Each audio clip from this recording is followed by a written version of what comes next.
Lita's gonna take roll for us. Yes, I'm doing roll. All right. Chris Clark, Here. Lee Anderson, Here. Joe Bonds, Brian Goge, Kevin Brown, Paul Carricker, Chris Collins, Aaron Frank, Deborah Foltz,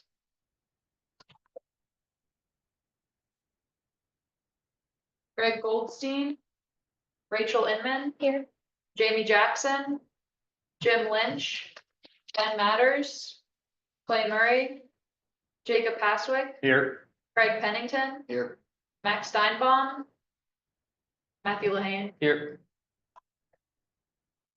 Sorry. Brian Ogle. Oh, yes. Brian, okay. Is he not on there? It's down on the alternates. For TAC, I don't read alternate. Oh. Yeah, we call alternates. Oh. Let me do that then. Paul Agnello, Matthew Decatur, Linda Lassoet, Deborah Lately, Rob Maple, Brian Ogle, there you are, and John Summer. So I'm looking for approval of the agenda. There's a motion. Thank you. And a second. All those in favor? Aye. Chair votes aye, motion carries. Minutes from January 9th.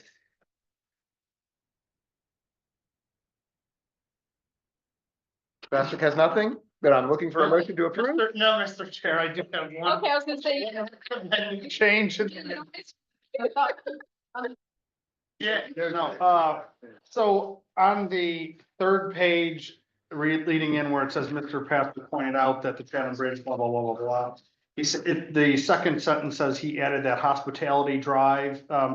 It would really, it's actually Hospital Boulevard. Oh, It would be that collection of user count data for Hospital Boulevard is intended as a baseline figure, so, just changing the reference to the road.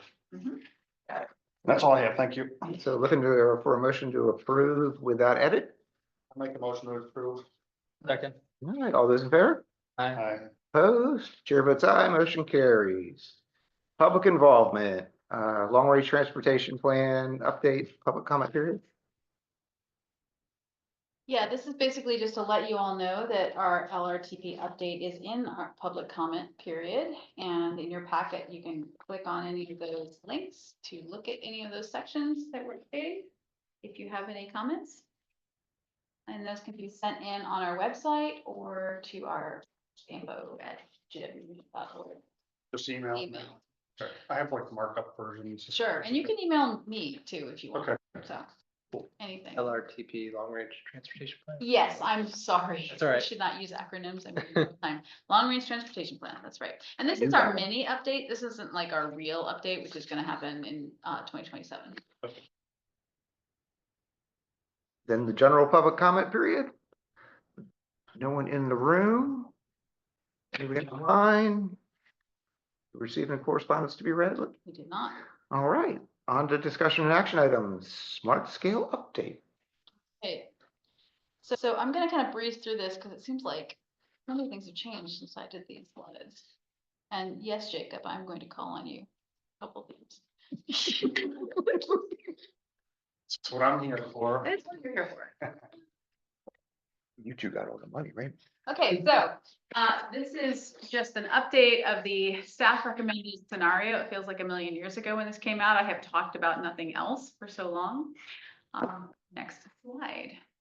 All right, so the results came out. GWRC FAMPO had one project funded and there were only 4 total in the district. When this first came out, we were like, well, what happened? Well, there were some big scoring changes and there were some big funding changes, but we are still looking into why our projects did well or badly. And we're actually gonna have a workshop on the 18th to talk with all of the locality planners and see how we can do better next time. And if there are any changes that we want to take to the CTB to get them to take a look at. There was a significant emphasis on local match this time. They repeatedly stressed local funding on applications, and the high priority project funding eligibility rules encourage large projects They changed the eligibility rules to make them much more strict, and that did affect us. We couldn't submit bike ped projects this time around unless they were attached to major road projects. So they said, yeah, send us your large projects, but unfortunately, there was 38% less funding than there was for the last round. Next slide.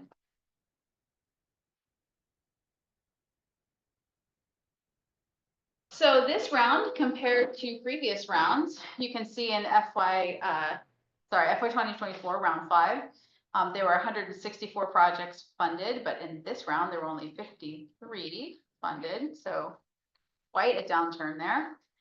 Total funding allocated is only 1 billion versus 1.6. And if you take a look at inflation and comparing the funding allocated, that means this was the lowest funded smart scale round ever. So kind of tight this year. Next slide. So bring us your big projects, they said. But then all of the HPP projects were under 50 million. And the majority of them were less than 30 million.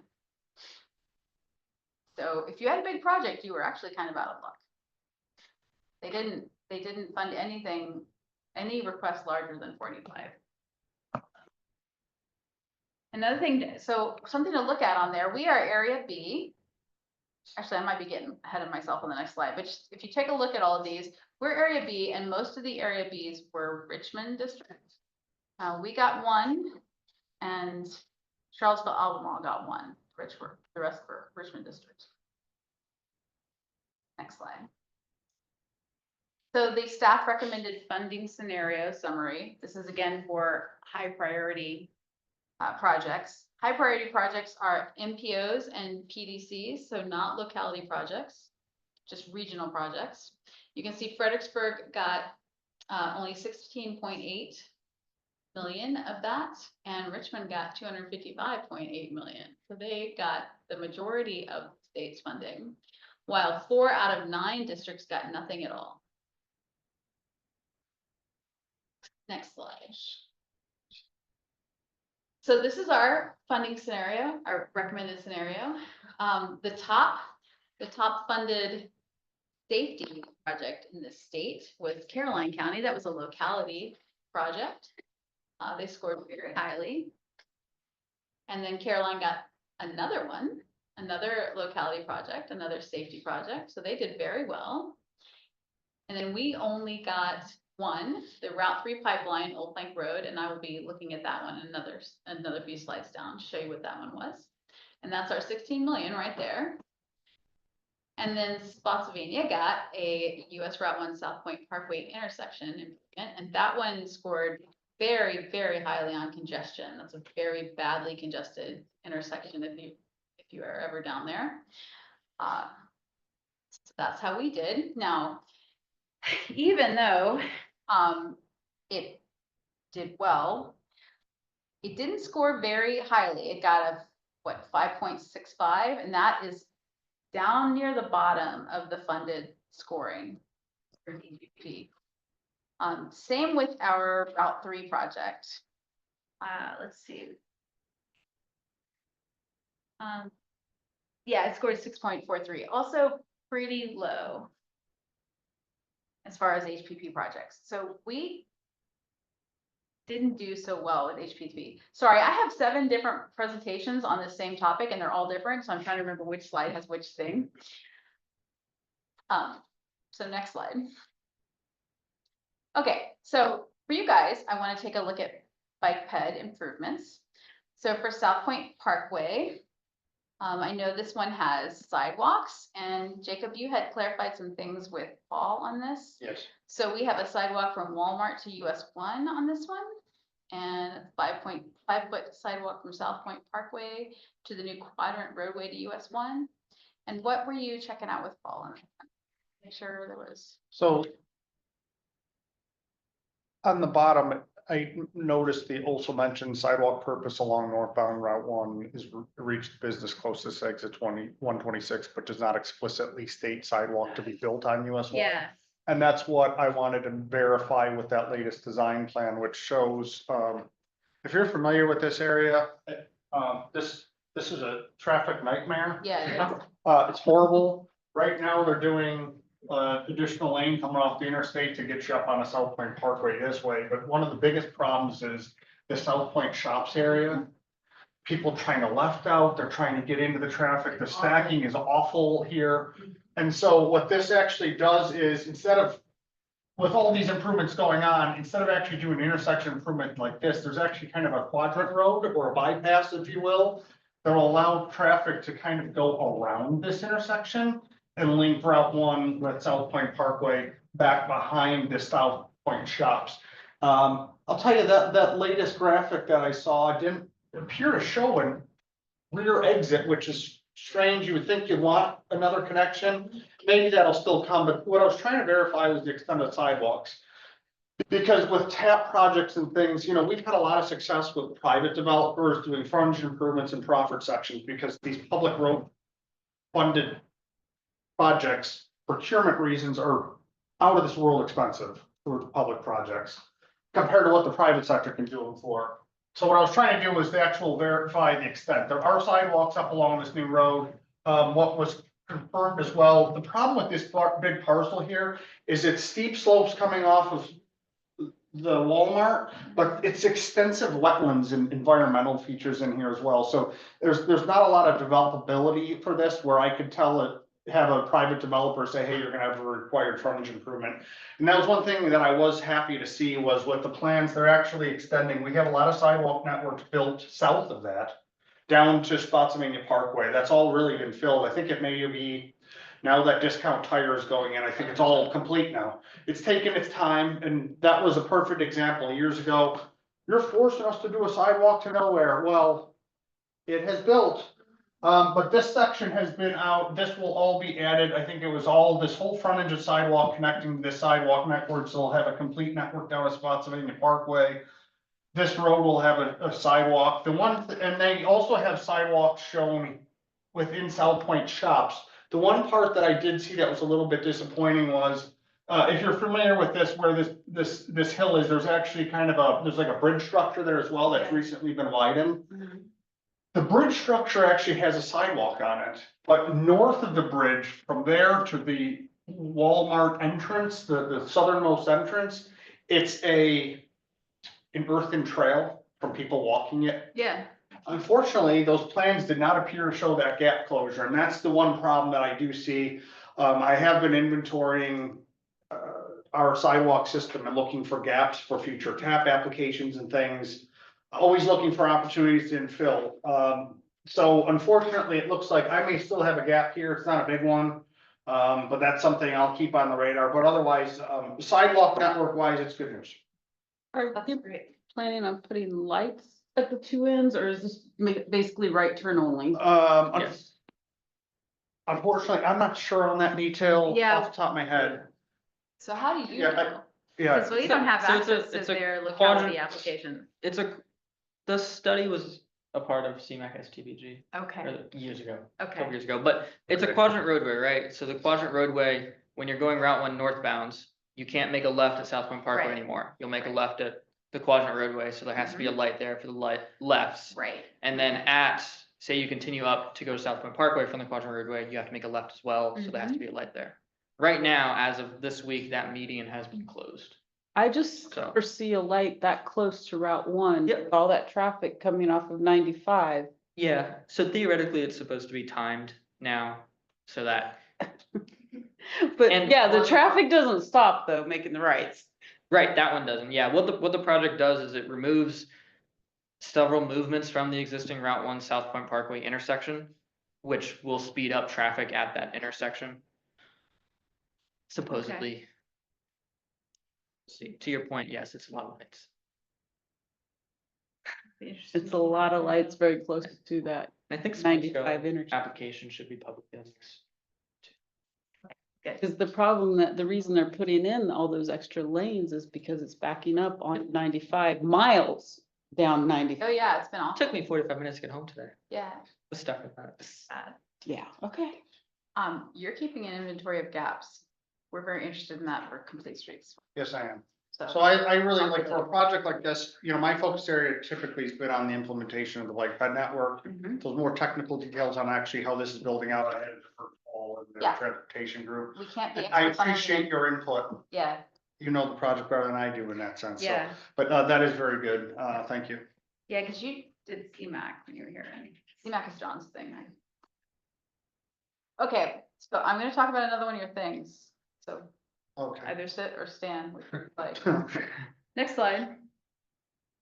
Okay, so now we're talking about Plank Road, although I do know more about this one than the previous one.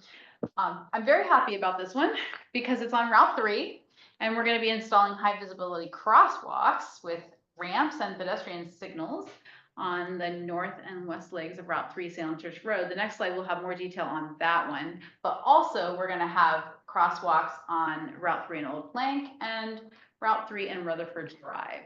We're gonna have a pedestrian refuge island at Salem Church and some sidewalk on on southbound Salem Church from Route 3 to Regency Furniture. So we're gonna finally get a few crossings on Route 3. It's not everything, but it's something. Every time I see people run across that road, it worries me so much. So this is great. This is our 1 HPP project. Next slide. This is just a detail of the pedestrian facilities at Salem Church Road and Route 3. You can see the pedestrian refuge and the crosswalks, and there'll be a light there too. And those are kind of limited to the actual crossing instead of more extensive up and down the corridor, unfortunately. Yeah. We do recognize the importance of getting those in, but it's not the scope of this project. This really focused more so on the intersections, more so than anything. This is Route 639.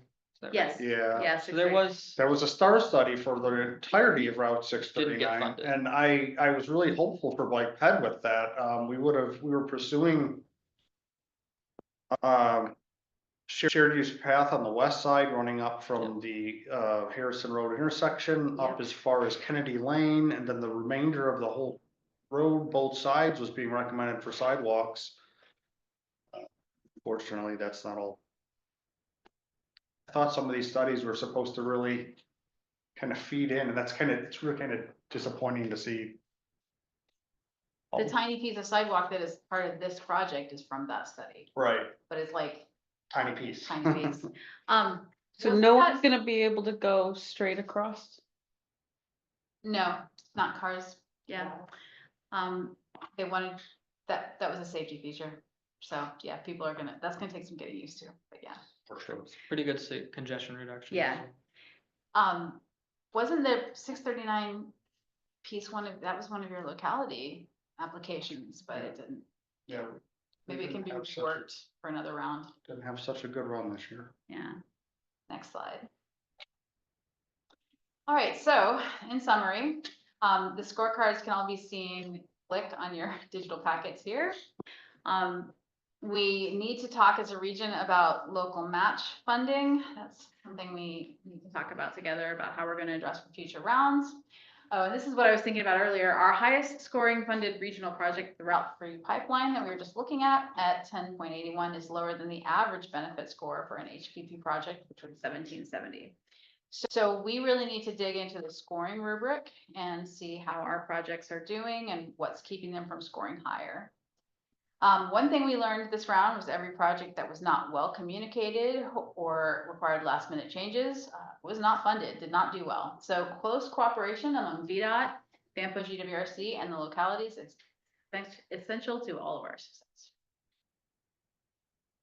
Next slide. So there's more analysis to be done. We're going to be meeting on the 18th. This is just the surface. Funding recommendations may shift. Probably not, but sometimes they do. This report next month, that's, like I said, I've presented this to all the other committees and that's what I said, but you guys are not gonna hear from me next month. In May, they're gonna have the draft consensus scenario. So this will be more set in stone in May. And I'll report to you guys if anything changes. Let me know if you have any questions.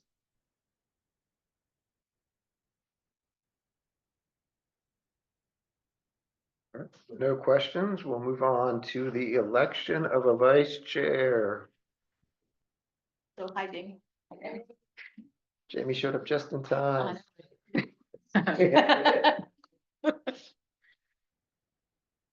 So I'll nominate myself if no one else. All right, Ms. Jackson is willing to serve. Does anyone else want to be considered?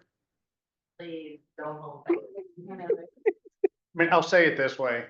I did like the idea of making sure that all the localities had a chance. With that being said, I guess I would, for next year, I'll come back around to myself, but next year as vice chair. Unless somebody else wants to do it, obviously, a Right. different organization, but I will put myself. Yeah, for you new folks. If we end up they've at- Already done it. I have, And but it has to be localities or? No, it Yeah. can be any. It can be. I just haven't seen a lot of, other than Friends of the Rappahannock, I haven't seen a lot of participation outside. Yeah, I think only Friends of Rappahannock. Yeah. Anyway, Okay, so we have one nomination, Ms. Jackson to be vice chair. Vote on that, all in favor? Hi, Opposed, chair votes aye.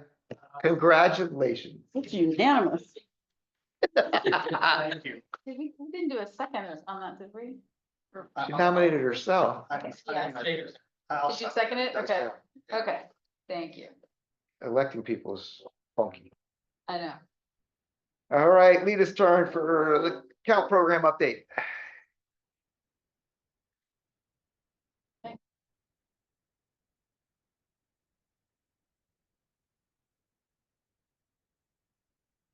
Okay.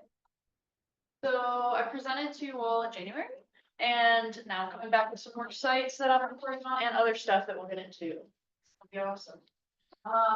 First, Chatham Bridge since the start of the year, ignore those dates. So far, through February 23rd, we've had 6,000 about pedestrians walking across the bridge, with a daily average of 113. New Year's Day was our peak day of traffic. These are the sites surveyed since I last spoke to you and that I'll be reporting on today. Have 2 in Fredericksburg. One is a site we have previously monitored on the Fall Hill shared use path. Other is a site that actually Max recommended at the last meeting, which is right at the Smith Run trailhead on Cowan Boulevard. And then in Stafford, we did Chatham Heights Roads, or Chatham Heights Road, and in Spotsylvania, way end of the VCR trail, the western terminus. So here's some better pictures actually. This is, let's see, what order do we go in? Like this way and this way. So, the convention center is like right up there, and there's the shared use path that runs along Fall Hill. Here, this is the little neighborhood again at that western terminus of the VCR trail running there. The Chatham Bridge is right here, and the sidewalk that goes down Chatham Heights Road and then ends there. Just before the intersection is where I set up the counter. And finally, Smith Run Trail is here, and I put it right at the trail terminus as you come out onto the shared use path on Cap. Starting at Fall Hill, this was a bit of a longer data period because it was over the holidays, but in total we had 1,090 people moving in front of the counter with a daily average of 78. Yes. The VCR trail, this was, total of 471, daily average of 31. It was a touch right here, and this trail then goes to end, maybe like 20 yards beyond that point. So yeah, but that's how many people are walking back there. Chatham Heights, you can see this sign here is where I attached the counter, so it's this sidewalk that then branches off into the intersection. And over the 2-week period, we had a total of 518 with a daily average of 40. And I added the numbers to all of these bars for your reference because I also included the same days on the Chatham Bridge. So you can kind of see how those numbers are comparing to maybe think about, okay, how many are then going across that sidewalk into the city, or coming from the city into Stafford on Chatham Heights Road. So, and typically, like it was about, these numbers reflected a third of what these numbers were, I would say. But you can, check that all out for yourselves. Finally, Smith Run Trailhead, this had the lowest of the other sites, but there's also some snow, I believe, over this period. But 86 total count with daily average 7. But also a very different site than we've done before because this is on a trail. It's not paved at all. And I did see bike tire tracks in the dirt, so that was cool. Actually, yeah, I took some pictures when I was installing it. Because one of the things I was curious about was whether the trail connects some neighborhoods in that area to Hugh Mercer Elementary School, and there is a connection. However, where the counter was wouldn't have caught any of that traffic, but you can enter it right here. And also you can just like definitely see this line, which I'm not sure if that's an official part of the trail, but people are definitely moving from the neighborhood to the Smith Run Trail. So I kind of posed some considerations to you all in January about thinking of new sites, and I have a list of new sites that I'll be sharing in a moment. But one thing I've been thinking about is just the different, again, types of trails, shared use paths, sidewalks. Like I said, Smith Run was kind of different than anything we've monitored before because it was a trail, it wasn't a paved surface. But anything, we can do even more of that. And these are just, some things I've been thinking about when trying to find sites, which I'll show you in a second, but I also wanted to just share like my proposal of how this program will continue to operate in the future, which is that we cycle through sites on a 2-year cycle where we have like about 25 sites, each is monitored for 2 weeks out of the year. So we do that for 1 year, and the next year we do it just switching the seasons that each site is monitored in, because the seasons play a really big role if you're walking or biking and how many people are doing that. So maybe just like flipping them.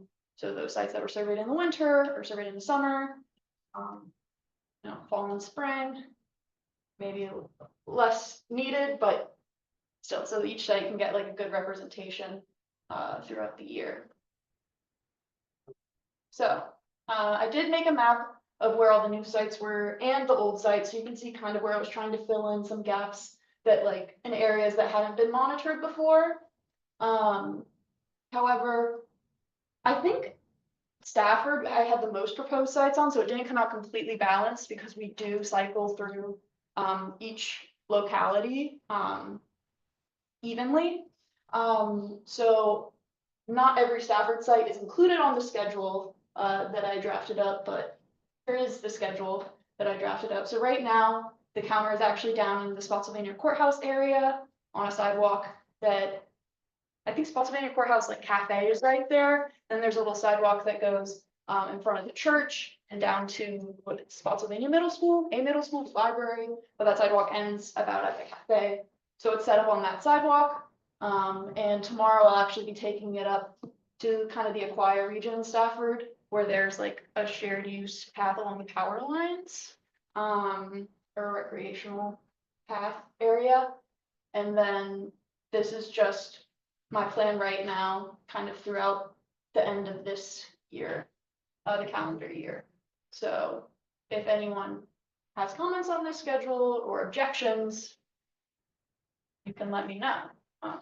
But that's not the end of the presentation.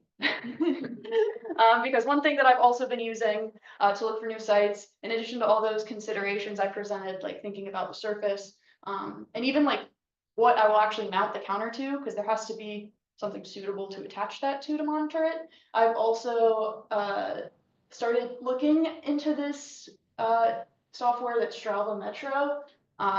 If you're all familiar with Strava, it's where usually for recreational activities like cycling and running, people can record that activity and it will map it. And so this is a tool that Strava uses and kind of distributes to planners, and it will show you like heat maps of people who are recording their activities. So it will acknowledge it's limited to those people who actually like have the app or down, like recording their activities. And so it's, you know, maybe less day-to-day walking about doing errands, more like fitness, but I still think it could be a useful tool to see, yeah, establish popular routes and maybe, okay, we haven't even looked at this place, put the counter there. So that's what I've been doing, or something I've been looking at as I've developed that list I showed you all. And another cool thing with Strava Metro is it has some broader regional trends. And one thing that I just thought I would share with you all, since you're the bicycle and pedestrian committee, so who else am I gonna tell this to? Is just how bike trips have trended over the past like 5 years, and seeing how much it peaked in 2020. And really no other year has much come close to like matching that, and how different that is compared to running, walking, and hiking trips, where each year it's just continued to grow, with 2024 being the highest. And so I noticed that trend and just was wondering, how could this be? And kind of starting to make the connection that maybe if there were less cars on the road because of the pandemic, people felt a lot more comfortable cycling. I know I'm preaching to the choir, really, but you know, just making the case for there are people out there that might want to cycle more, but don't feel comfortable doing it on shared infrastructure with other like motorized vehicles. So I think that data is kind of an interesting point to, you know, advocate for more bike infrastructure, bike specific infrastructure. But anyway, and yeah, this is just talking about, you know, another thing that FAMPO has been doing, not necessarily for bike ped, is looking at congestion in the region and the impacts that will have decreasing trip lengths for distance, and increasing trip times. And as trip distances get shorter, cycling and walking just becomes a more feasible way to get to where you're going anyway. So anyway, guys, I'm just scheming. And that's all. So questions, comments, anything? Real quick, two things. One, if they have comments on the sites, how do they get a hold of you? You can do anything to like, if you go to the FAMPO website, it has all my contact information. Obviously, you can tell me anything here now or after the meeting. But we have like a staff page. So maybe you could visit this and then send me an email. There you go. And then the other comment I wanted to make was you just alluded to your FINA work. Yes. And just in like one sentence, you said that average trip distances in the region will decrease, but what did you find out like a little bit more about the trip time? Oh yeah, so this is our travel demand model that's just like a big gravity model for predicting future travel patterns in the region. And so we've been looking at how the average trip will change from 2022 to 2050. And in 2050, the average trip distance is decreasing, while the average trip time, how long a trip takes, is increasing.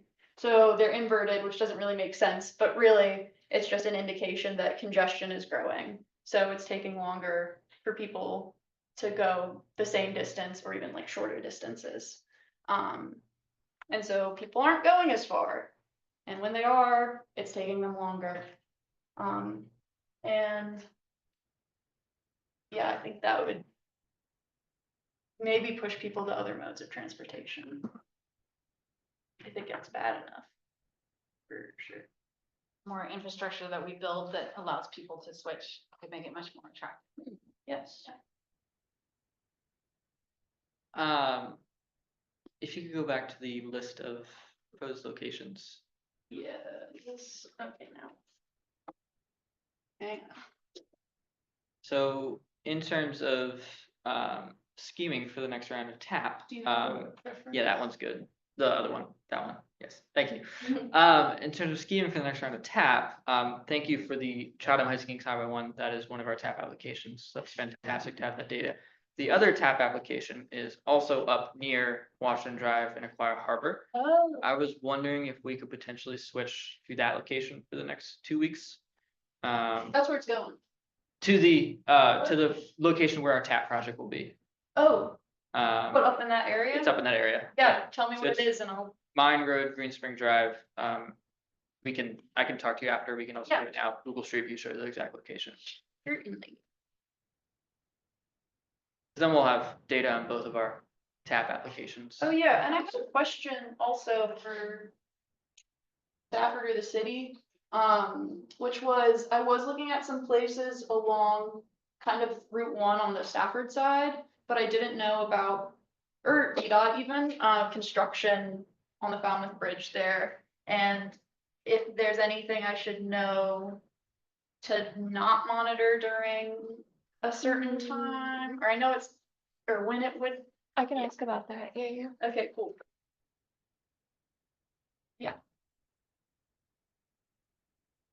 That's a good point to bring up, like, for Spotsy and the city, if you guys have an upcoming project application that you want this kind of data for support for.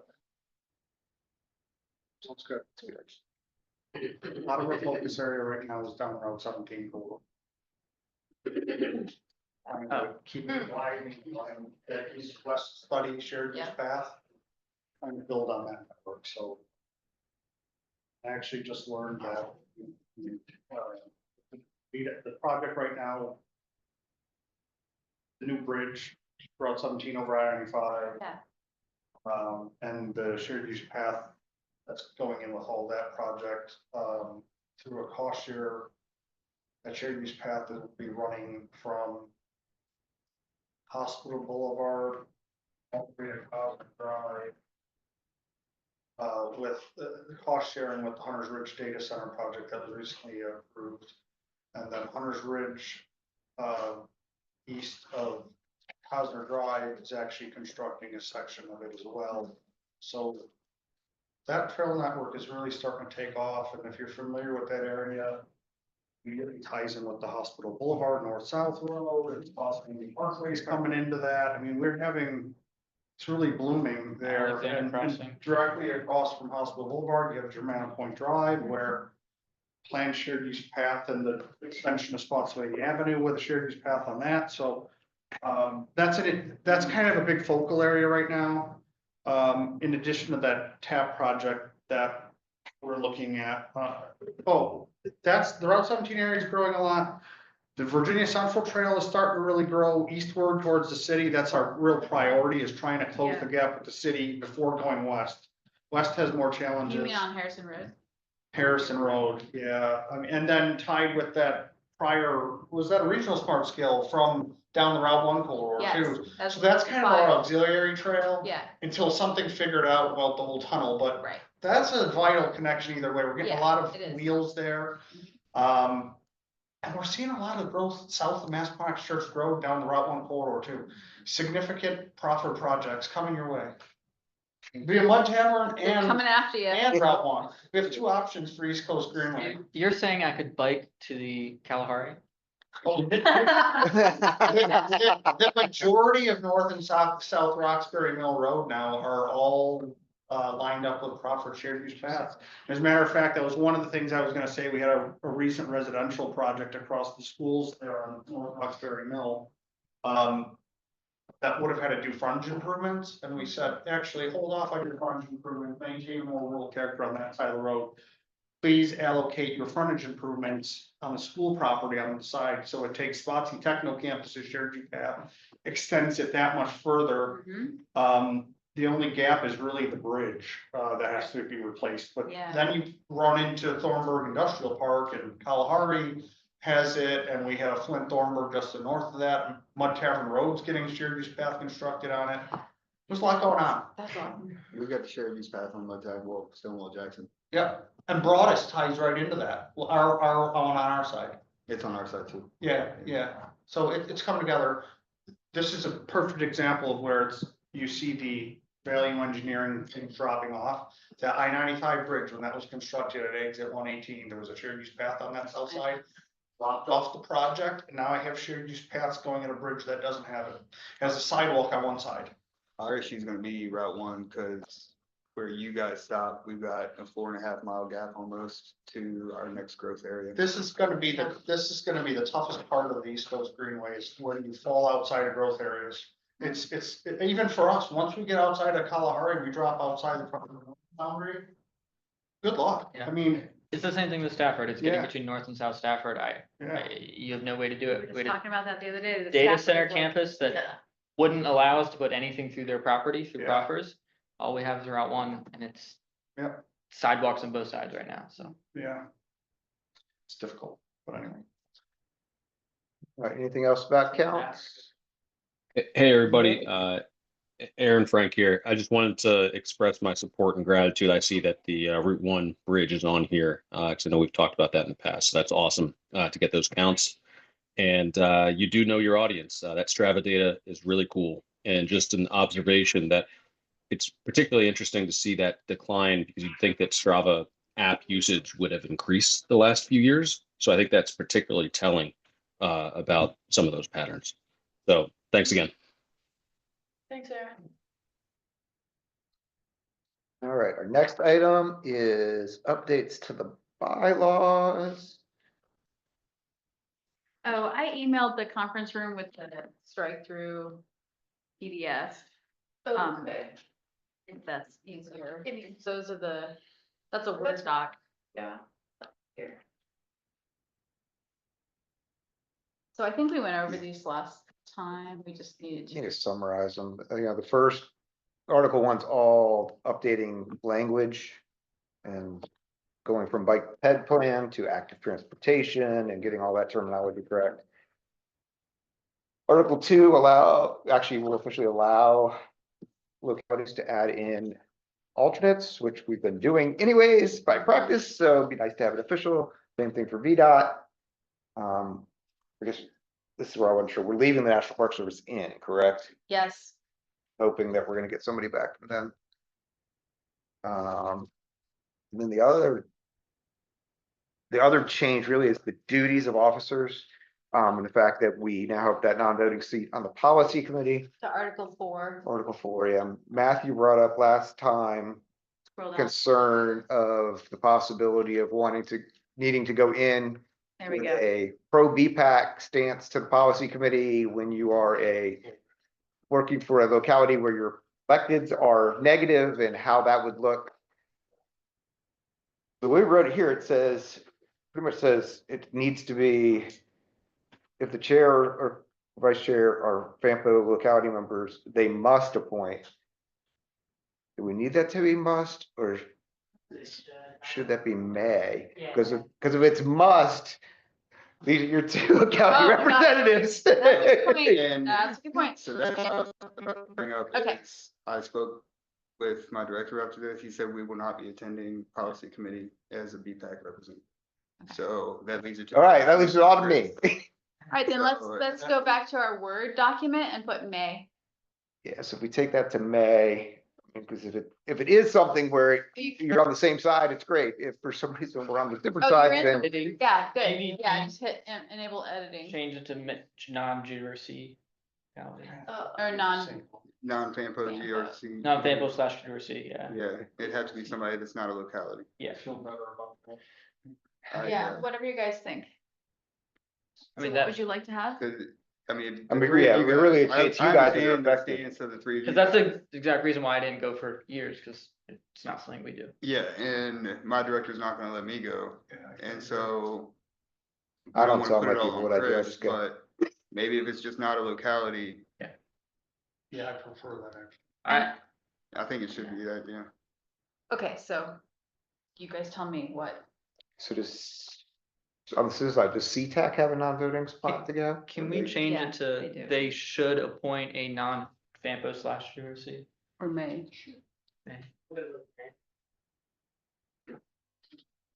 And you do not have to attend unless BPAC has decided there's something that we feel like we need to bring up. So it's not like you have to go. It is entertaining times. It is entertaining and sometimes it's been getting is entertaining. And it's just not doing the track sheet. All right. I think that.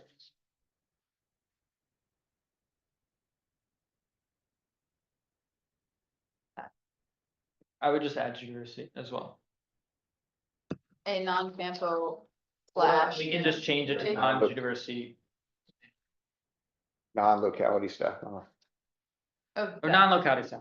How about that? A non-locality staff member. Or non-locality member, because staff doesn't need to, Yeah, a non-locality member. well, or is that, Oh, yeah. Yeah, a non, Should we not- also say if they're like a GWRC how the heck do you write? locality yes. Yeah, change FAMPO to GWRC up there. and the bottom one's also non, And then, or just non-local? yeah, the non-locality member.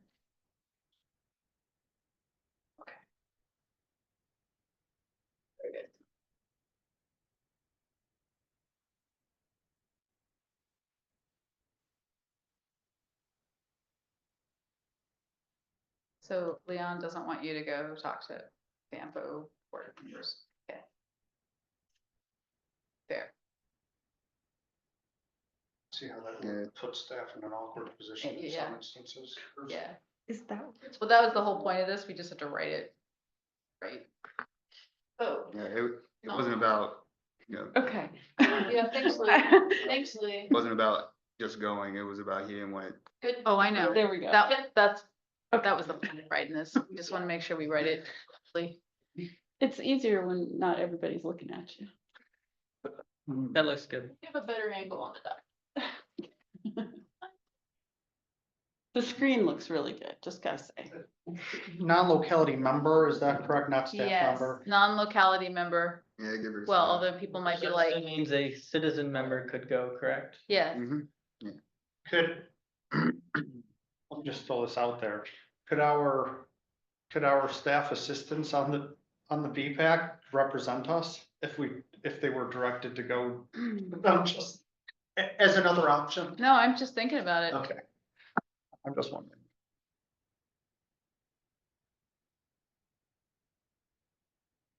I mean, I'm also their direct employee, Oh, okay, I understand. so that would be perhaps worse. Yeah, I understand.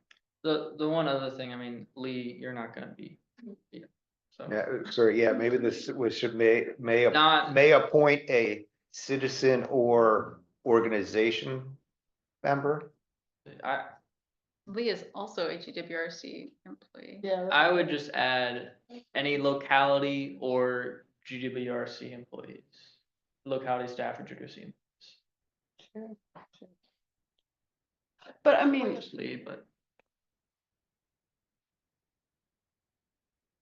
but I'm never gonna be in Yeah. the chair position or the vice chair position. Yeah.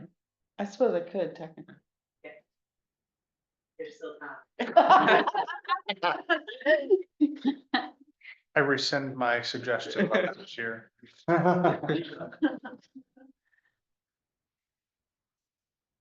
right, guys. Are we happy with this wording or not? Sure, You're fine. You're what? Said I'm fine. You're fine? Okay. Does anybody have any objections to this? I think that works.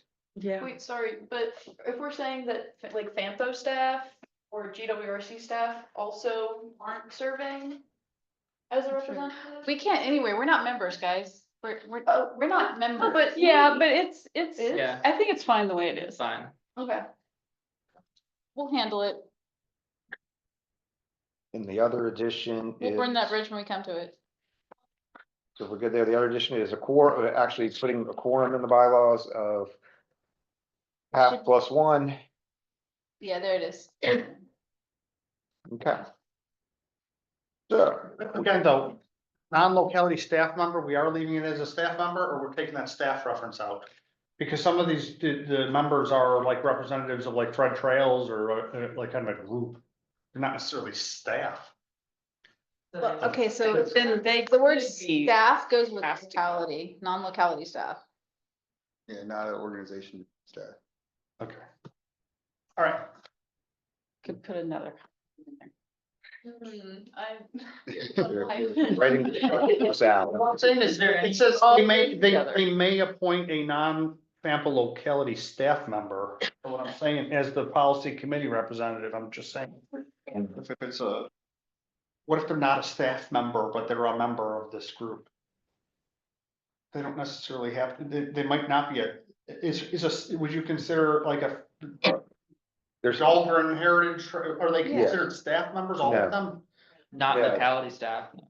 Yeah, they're considered members, right? Yeah. Yeah, so that's it. This is writing out the five of us. Right. Okay, if you're confident. We're sending Aaron, we're sending Brian, we're sending Jim. Localities, Yeah. then I'm okay with that. Yeah. All right, thank you. So who will serve as the BPAC? It's a may, so Appointed by chair. and the vice chair can do it. Right. And then if for some reason, if we get something that is Fred Trails exciting, then maybe we send in the Fred Trails person.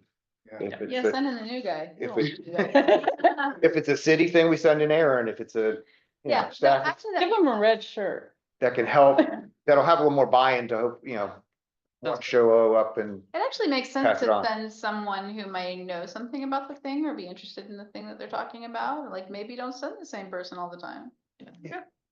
I will motion for approval of these changes. Second. all in favor? Aye. Opposed? Chair votes aye. We have amended bylaws. Hooray! Move on to number 8, correspondence. Any letters this month? We have no letters this month. No letters this month. Any additional staff reports? As we get to 9. So finally, after 3 years. Go to the staff, her, okay, Oh, good. sorry, Staff. remember. Well, I can't wait any longer. Okay, so staff doesn't have any reports because they've done them all. All right, we're going on to member reports number 10, and we're gonna start with Craig Pennington. So finally, after 3 years, the bike ped plan that Carrie did for us is going to the planning commission for approval into the comprehensive plan. Yeah. That's cool. Right. So 3 years later, we're getting there. That's exciting. Didn't that plan get a smart scout application a couple rounds ago? Kind of, yeah. I mean, it's been part of things, yeah. What do you guys have for the East Coast Greenway connection in there? Route 1 or Mud Tavern? We're not even that close. It's just Ladysmith Village area. Oh, It's just the okay. Ladysmith growth area, bike and ped plan. That's all we got. We got Gotcha. one little area. Little We're area. gonna put some trails I was in. gonna say that is one thing. Just try to coordinate that East Coast Greenway formal change Yeah, prior to our next Yeah. comp plan, which we just kicked off. another we're update. just, we can't, everything on Route 1 is outside of a growth area. Yeah. There's no development. Our board doesn't approve any kind of rezonings outside of a growth area. And so. It's just I gonna don't have to be on road for a I while don't know how for it's now. gonna happen on Route 1. And then if you go Mud Tavern to Stonewall Jackson, the growth area is pretty much taken up because it ends with the Matamede project. Well, I'll And tell you so what. there's nowhere to go that way. Yeah, I don't know where we're ultimately gonna designate it. I know we're moving it south, but I guess those are my final offers. I know. I'm Yeah, out, I know. I'm out at that I know. point. Yeah, we've only got 2 places left. Yeah, we're trying to build it as far as we And can on so- both, but Yeah, but yeah, I mean, Route 1, Leon feels that Route 1 makes the most sense. I do too, cause okay. trying to go through Edge Hill Academy and everything, it floods and there's farmers with 10,000 acres that you're taking 60 acres out of their land to get a trail across their whole front of their property. And Sounds so like we convene East Coast Yeah. and just say it's gonna be Route 1. it's gotta be Route 1 for us. Like, we can't connect to you on Must Tavern, Stonewall Jackson, even though we've got the shared use path. I need East Coast to speak with some people outside the localities to try to make funds fall from the heavens and just fill in these I don't know how they're gonna ever score well. Get funding, I don't know. But we've got, with the bike ped plan Carrie did for us, we've got a lot of rezoning development going on in Ladysmith right now. And so we should be able to get partial Right. places of the trail installed. That's exciting. Yeah. Cool. Jacob, Nothing here, all set, thank you. Jamie? I will just mention that I'm gonna bring back the LRTP public comment to the Sustainability Council at UMW, where I work, and just invite them to participate in public comments. So it's a sustainability council? you said? Council, yeah, At, Mary Washington. oh, cool. Yeah. Very cool. Yeah, I'd just like to say that Bike to Work Day is May 26th this year, and if any organizations are interested in partnering with GW Ride Connect to set up a Bike to Work station to encourage people to give it a try, or even to reward those who do it every day at perhaps the VRE, we would love to work with them. So if you know anyone who's interested in that, if you don't have my email, send it to Carrie. Carrie has my email. She will forward it on to me. Rachel, anything fun and exciting to do that? I was just gonna say, we just had a revenue sharing webinar yesterday, I believe, and that recording should be uploaded, I think sometime next week. And then there's gonna be a TAP webinar on March 19th, and I've sent that out to my locality contacts that I have. So if you guys haven't received anything or want me to add you to my email list, please let me know. Matthew? Lot going on. I'll share report right now. All right. Aaron's online? You know, the city's pathways committee, is working with staff on, two awesome efforts. One is the comprehensive plan update, which is incorporating in the recommendations from our pathways plan, but also, updating to a certain degree those and crossing with VDOT's long-term plan. But also, the city is still moving ahead with its downtown traffic study, which will evaluate, turning some of these one-way streets to two ways, but also has pretty considerable opportunities for bike facilities, whether those are sharrows or whether those are shared use paths, connecting across downtown, both to Heritage as well as VCR, and then up William Street towards campus. So that's going to continue this spring, and both of those are heading for adoption, later this spring and later this year. So we're excited to be a part of that. All right. And for King George, Carrie was present at our board meeting on Tuesday night. We got the Dahlgren area, small area plan passed. They 4-1, and our board was also supported for the Rural Technical Advisory Committee. So we'll have a couple folks on that soon. Yeah, bike ped plan for Dahlgren.